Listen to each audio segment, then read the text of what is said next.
بسم اللہ الرحمن الرحیم۔ السلام علیکم ورحمۃ اللہ۔ حضرت عمر رضی اللہ عنہ کا دور تھا۔ ایک شخص بھاگا ہوا آیا، ایک دوسرے شخص کو پکڑے ہوئے عرض کیا کہ مومنین، اس نے میرے باپ کو قتل کیا ہے، مجھے انصاف دلا دیجئے۔ امیر مومنین نے ملزم سے پوچھا، کیوں تو نے قتل کیا؟ ملزم نے جواب دیا کہ اس شخص کے باپ کے جانور میرے کھیت میں چلے گئے تھے، میں نے غصے میں پتھر پھینک کر مارا، جس سے اس کا باپ قتل ہو گیا۔ امیر مومنین نے قتل کے بدلے قتل کا فیصلہ کر دیا۔ کسی کی کیا مجال تھی کہ اس فیصلے پر چوں چرا کر سکے؟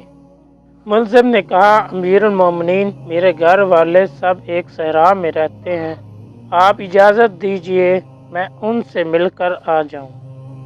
امیر المومنین نے کہا کہ کون تیری ضمانت لے گا؟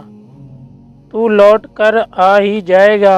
ملزم نے حاضرین مجلس پر نگاہ دوڑائی، کوئی بھی تیار نہ ہوا۔ کچھ دیر خاموشی رہی، پھر حضرت ابو ذر غفاری رضی اللہ عنہ کھڑے ہوئے اور ضامن بن گئے۔ ملزم کے چلے جانے کے بعد امیر المومنین نے ابو ذر رضی اللہ عنہ سے کہا کہ آپ اسے نہ جانتے ہو نہ پہچانتے ہو، پھر انجان شخص کی ضمانت کیسے لے لی؟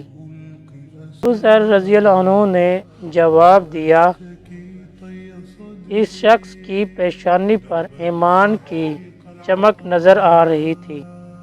3 دن کی ضمانت تھی، تیسرے دن وہ شخص لوٹ کر نہ آیا۔ امیر المومنین مقرر وقت پر پہنچ گئے، ابو ذر رضی اللہ عنہ بھی پہنچ گئے۔ پورا مدینہ میدان میں جمع ہو گیا، کیونکہ قاتل کو قتل کی سزا دی جائے گی۔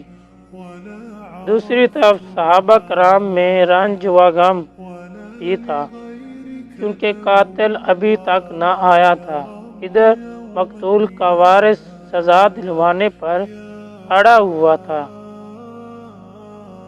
ابو ذر غفاری رضی اللہ عنہ بیچ میدان میں سر جھکا کر بیٹھ گئے کہ میری گردن مار دی جائے، کیونکہ میری ضمانت پر وہ شخص یہاں سے گیا تھا۔ مدینہ منور میں کہرام مچ گیا، کیونکہ عمر رضی اللہ عنہ کے سامنے کوئی چوں چل بھی نہیں کر سکتا تھا۔ اتنے میں ایک شخص ہانپتا کانپتا بھاگا ہوا آیا اور کہنے لگا، مجھے سزا دی جائے، میں آ گیا ہوں۔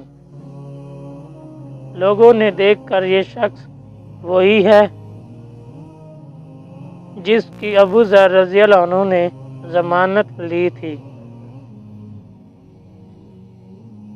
امیر المومنین نے کہا کہ تو نہ بھی آتا تو تجھے کون پہچانتا؟ قاتل نے جواب دیا، میں یہاں تو بچ جاتا تو اللہ تعالیٰ کے سامنے تو ایک دن حاضری دینی ہی تھی۔ یہ سن کر حاضرین مجلس وابید ہو گئے۔ مقتول کے لوکین نے قاتل کو معاف کر دیا۔ قاتل نے شکریہ ادا کیا۔